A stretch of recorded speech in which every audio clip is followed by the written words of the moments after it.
자, 쌍방울 주가 조작을 봐줬다 이 이야기거든요. 핵심은 길게 나와도 핵심은 쌍방울이 주가 조작을 했어.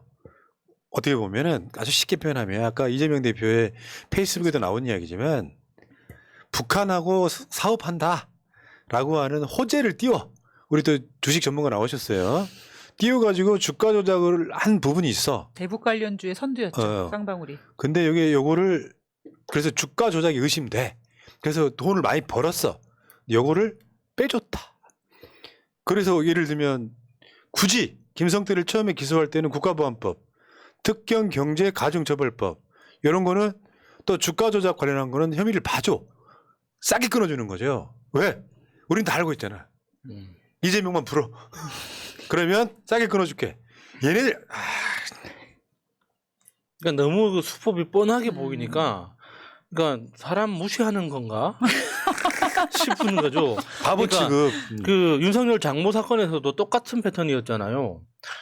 뭐 그 자격증명서 조작해가지고 가짜로 수표 발행하고 막 이렇게 그 공문서 조작해가지고 법원 농락하고 이거 싹 다 빼고 그냥 장고 증명서 위조한 거 그것만 딱 끊어가지고 징역 1년 넣은 거 아닙니까?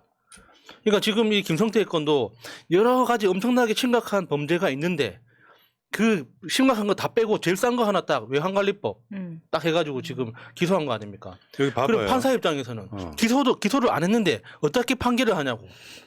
김성태 공소장에 위반 행위로 인한 이익금 미기재 이렇게. 왜냐면 얼마를 돈을 벌었다라고 대충 나온 게 있는데 이걸 미기재했어요. 자본시장법 주가조작이지. 다음 각 호의 어느 하나에 해당하는 자는 1년 이상의 유기징역 또는 그 위반 행위로 얻은 이익 또는 회피한 손실액의 3배 이상 5배 이하에 상당하는 벌금에 처한다. 이게 있는데 자본시장법 443조 2항 벌칙 가중처벌. 이게 지금 가중처벌이 되면 이익 또는 회피한 손실액이 50억 원 이상인 경우에는 무기징역 또는 5년 이상의 징역, 5억 원 이상 50억 미만인 경우에는 3년 이상의 유기징역 가중처벌. 가중처벌 하는데 그걸 쏙 뺐다는 거예요. 그래서 굉장히 사기 끊어준 거지. 이재명만 잡아넣으면 되는 거예요. 그렇죠. 목적이 너무 뚜렷한 게 보이잖아요. 그래서 검사들 명단까지 싹 공개를 해버렸죠. 지금 위에 있는 부장검사까지는. 쌍방울 수사 수원지검장 홍승욱 2차장 검사 김영일 그다음에 공직기업 강력범죄 전담 형사 6부 부장 김영남 부장 송민경 부장 밑에 평검사들까지 쫙 점점 아는 검사들이 많아지네요. 다 아는 사람이네. 다 아는 사람이네. 어디 가서 나 검사 좀 알아 이래도 되겠네요. 그 자체가 너무 이상한 거 아닙니까? 우리가 저걸 왜 때리는 검사를 거야. 알아야 돼? 그러니까 이게 수사하는 사람하고 피의자가 둘 다 친윤이야. 근데 이게 가장 코미디 같은 거예요. 쌍방울 사회이사가 다 친윤 검사 출신들이야. 한번 볼까요? 이름만 네. 검사 출신들. 이남석 검사, 양재식 검사, 이걸령 검사, 김영현 검사, 오현철 검사, 송찬엽 검사, 홍경표 윤사모 회장. 와. 그러니까 쌍방울 관련해서는 친윤 이름이 훨씬 많이 나오는데 그러니까 다 특수부에 있었거나 윤석열하고 같이 근무한 적이 있었거나. 대단하다. 그런데 저 사회이사들 왜 임명합니까? 쌍방울에서. 이런 수사 같은 거에 관련해서 당화라고. 뭐 전관 이런 거 하려고 하는 거거든요. 방탄조끼죠. 어마어마하게 연봉 주면서 뭐야 서로 짜고 쳐버린 거잖아 지금. 이재명 대표만 불쌍한 거예요. 사실 사회이사가 무슨 일을 하겠습니까? 그냥 그 자리에 앉아 있는 거죠. 그 자체를 그 존재하는 자체가 업무지 딱히 무슨 업무를 하라는 게 아니잖아요. 근데 검찰이 이제 기술 들어갑니다. 법기술. 쌍방울과 북한의 이행 계약금 500만 달러를 경기도 스마트팜 비용으로 둔갑시켜서 결국에는 쌍방울이 이재명 보고 돈 북한에 줬다. 여기까지 이제 가버리는 거예요. 이 택도 없는 거고 아는 사람은 다 욕합니다. 왜냐하면 경기도가 쌍방울에 돈을 받아서 이런 걸 했을 이유가 없는 거다. 왜 해 도대체? 돈은 경기도가 많고 덩치도 경기도가 더 크고 네임밸류나 어떤 브랜드에 대한 신뢰도도 경기도가 훨씬 높은데 왜 쌍방울을 씁니까? 그래서 주가 조작 관련해서는 일부 혐의를 누락시키고 기소를 해서 이미 그게 유동규랑 똑같은 스킬이 된 거예요. 유동규도 본인이 받은 뇌물을 이재명한테 줬다고 하면 확 줄어들면서 석방까지 돼버렸잖아요. 정치자금법 위반으로. 그게 이화영한테 적용하려다가 한번 픽사리가 났고 쌍방울의 김성태한테도 똑같은 스킬이 적용된 거예요. 너 이대로 최대로 우리가 쉽게 표현해서 풀로 때리면 너 감옥 못 나와. 싸게 끊어줄게. 이재명과 연관성 불어. 이렇게 된 거라고 보시면 되고. 그래서 결국에는 이재명 대표를 엮기 위한 부당한 사법거래 이렇게 의심이 되지요.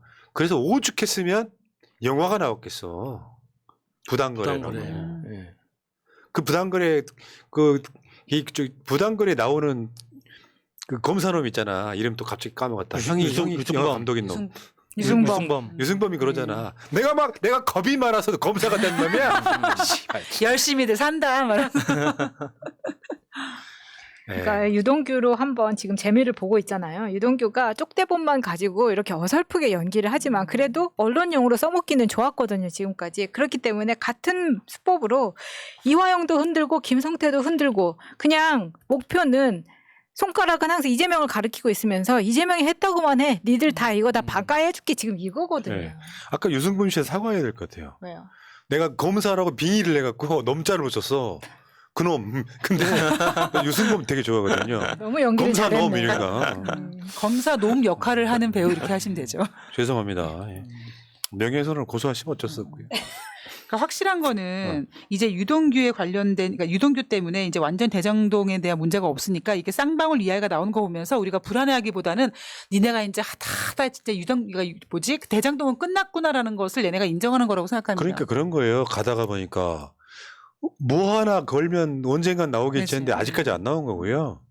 지금 이재명 대표가 오히려 대장동, 정자동, 뭐 성남 FC 네. 다 쌍방울까지 걸릴 게 하나도 없고 오히려 선거법 위반이 위험하다는 이야기도 있어요. 오히려 김문기 알았네 몰랐네 같은 소리. 그러니까 그런 정도로 언젠가 하나 나오겠지 했는데 이 찍들은 도저히 이해가 안 되겠지만 왜? 언론에서 봤는데 뭐 428억은 이재명 거라고 알고 있는데 유튜브에서도 봤는데 이러겠죠. 그러니까 지금쯤 이렇게 해가지고 뭔가 직접적인 증거가 없다는 건 안 나오는 아예 안 받은 거다. 그래서 우리는 그렇게 믿고 있는 거예요. 이 정도 되면 이재명 정말 인생 잘 살았구나. 그리고 몇 년이 걸릴지 모르지만 다음 대통령 이재명이에요. 그리고 오늘 그 경찰들 유삼영 총경 있잖아요. 이번 사표 냈거든요. 내가 이분은 진짜 나중에 윤석열 일가 수사하는 특검이 생길 거예요. 특별수사팀에 저는 파견 나가시기 바랍니다. 진짜 나쁜 놈의 새끼들 진짜. 진짜 우리들의 마음은 많은 분들이 그 사직서 내면 안 된다, 버텨야 된다 이렇게 말을 하고 있지만 본인도 그렇게 하고 싶지만 아마 현장에서는 그렇게 할 수 없는 정말 심각한 일들이 벌어지고 있나 봅니다. 자기보다 3년이나 후배인 경찰청장이 경찰국 만드는 데 앞장서 가지고 이상민 면접 보고 행안 이게 뭐야 저기 경찰청장에 당첨된 윤희근이가 노동자 때려잡기 특진 70명씩이나 걸고 자괴감 느꼈을 거고요. 저도 오늘 경찰 갔다 왔는데 일선 경찰들 이를 갈고 있다는 분위기가 전 명백하다고 느꼈어요. 실제로. 그렇죠. 여기까지 하겠습니다. 쉽게 풀어드렸죠 여러분들한테 어떤 상황인지. 할 필요 없다.